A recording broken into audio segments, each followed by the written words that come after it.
Selamat pagi Ibu Bapak Saudara-saudara yang kami kasih dalam nama Tuhan kita Yesus Kristus. Renungan kita pada pagi hari ini diambil dari Filipi 3 ayat yang ke-7. Tetapi apa yang dahulu merupakan keuntungan bagiku, sekarang kuanggap kerugian karena Kristus. Tetapi apa yang dahulu merupakan keuntungan bagiku, sekarang kuanggap kerugian karena Kristus. Satu pertanyaan yang bisa kita buat ya. Rugi karena Kristus? Wah. Boleh saja ada perasaan orang seperti itu. Misalnya karena dia taat kepada Tuhan dan melayani Tuhan, sehingga mungkin pendapatannya berkurang.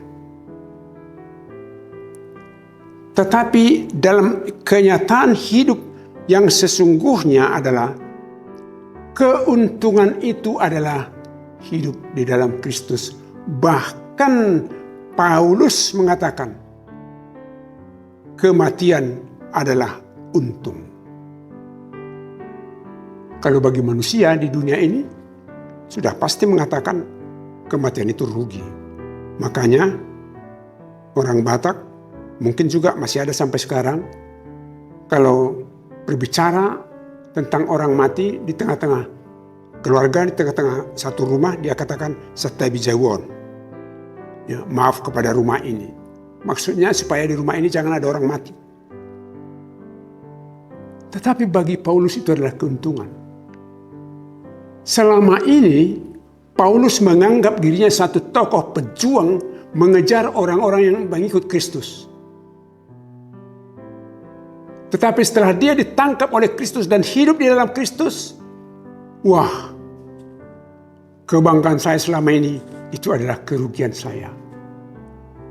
Ini yang perlu kita renungkan saudara-saudara dalam kehidupan kita. Barangkali juga mungkin bisa terjadi. Ya, ini gara-gara Tuhan mengingatkan saya tidak melakukan ini sehingga saya rugi, saya tidak beruntung. Oleh karena Tuhan mengatakan seperti ini, maka saya tidak naik jabatan untuk melakukan ini. Bisa saja secara kehidupan duniawi ada orang yang menganggap bahwa dia rugi karena Kristus. Tetapi kerugian yang dianggap secara duniawi, apabila kita sudah sungguh-sungguh hidup di dalam Kristus, itu adalah kerugian yang sungguh-sungguh, bukan keuntungan. Keuntungan yang dianggap oleh secara duniawi itu menjadi kerugian karena kita hidup dalam Kristus. Apa contoh yang bisa konkret kita lakukan? Nah, dunia ini adalah dunia penuh dengan kematian dan segala-galanya akan berakhir. Siapa bisa hidup pada zaman ini di atas 200 tahun? Hidup di atas 70 tahun sudah bersyukur, saudara-saudara. Oleh karena itu semua dunia ini tinggal. Yang kita harapkan adalah kehidupan yang kekal. Inilah keuntungan yang paling besar dalam kehidupan kita, jika kita hidup bersama-sama dengan Tuhan. Nah, oleh karena itu saudara-saudara, jangan pernah mengatakan rugi karena Kristus.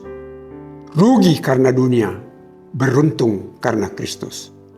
Rugi karena kejahatan, tetapi mempunyai laba yang besar karena melakukan kehendak Tuhan.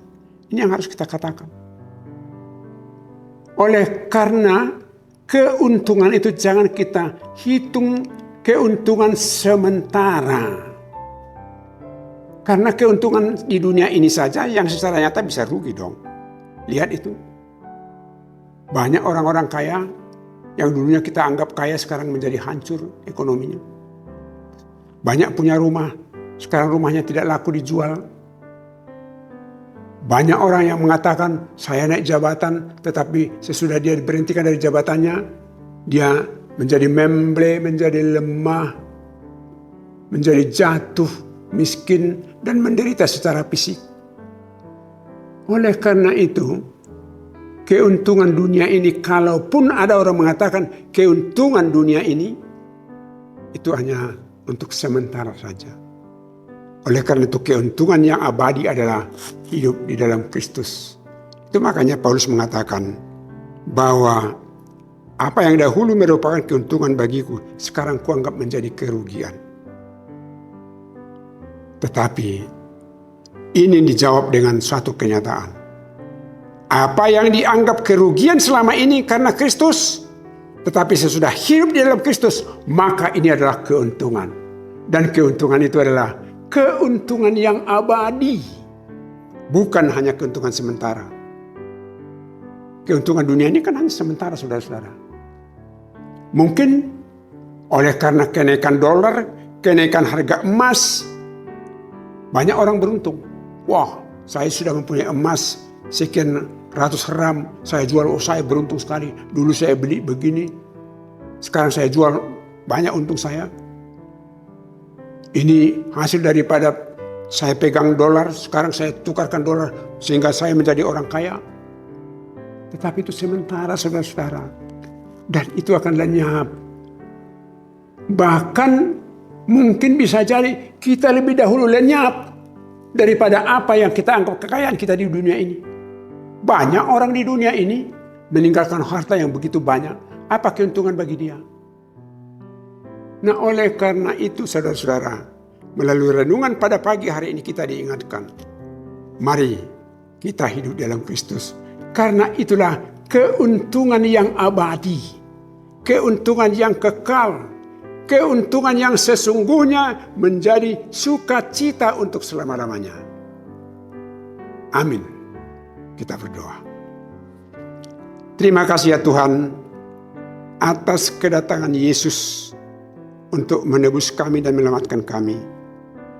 Kami telah mendapat untung yang sangat besar, bahkan untung yang abadi, kehidupan yang kekal.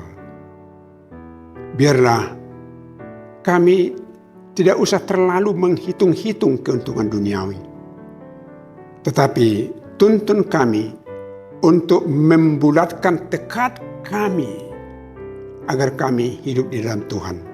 Dan itulah keuntungan yang abadi bagi kami untuk selama-lamanya. Kuatkan kami melalui Roh-Mu yang kudus. Dalam nama Yesus Kristus kami berdoa. Amin.